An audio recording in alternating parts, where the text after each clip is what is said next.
آج ہم قرآن پاک کے 8ویں پارے کا آسان اور مختصر خلاصہ بیان کریں گے جو قرآن کے اہم مضامین میں سے ہے۔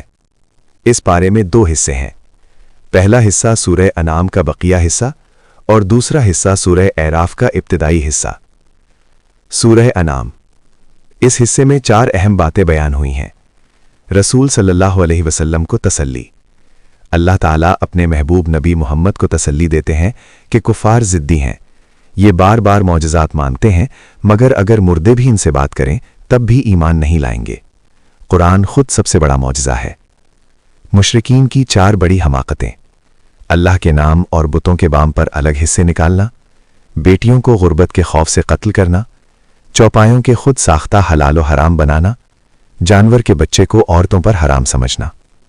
اللہ کی 2 بڑی نعمتیں، کھیتیاں، چوپائے، یہ دونوں انسان کی زندگی کے لیے بنیادی رزق ہیں۔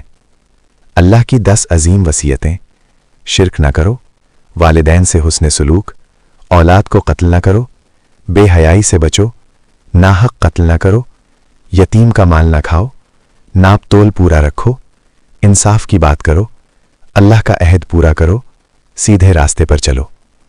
سورہ اعراف، اس حصے میں 5 اہم مضامین ہیں۔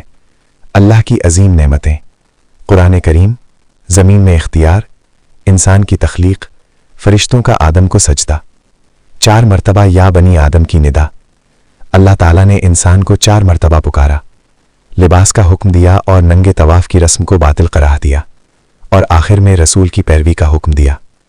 جنتیوں اور جہنمیوں کا مکالمہ، جنتی پوچھیں گے کیا اللہ کا وعدہ سچا نکلا؟ جہنمی اقرار کریں گے۔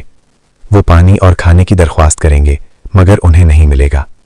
اللہ کی قدرت کے دلائل، بلند آسمان، عظیم عرش، رات دن کا نظام، سورج چاند ستارے، ہوائیں اور بادل، زمین کی پیداوار، 5 قوموں کے واقعات، قوم نوح، قوم عاد، قوم ثمود، قوم لوط، قوم شعیب۔ ان واقعات کی حکمت: نبی کو تسلی دینا، اچھوں اور بروں کا انجام دکھانا، ثابت کرنا کہ اللہ کی پکڑ ضرور آتی ہے، نبوت کی سچائی ظاہر کرنا، انسانوں کے لیے عبرت۔ آخر میں دعا ہے کہ اللہ ہمیں قرآن سمجھنے اور اس پر عمل کرنے کی توفیق دے۔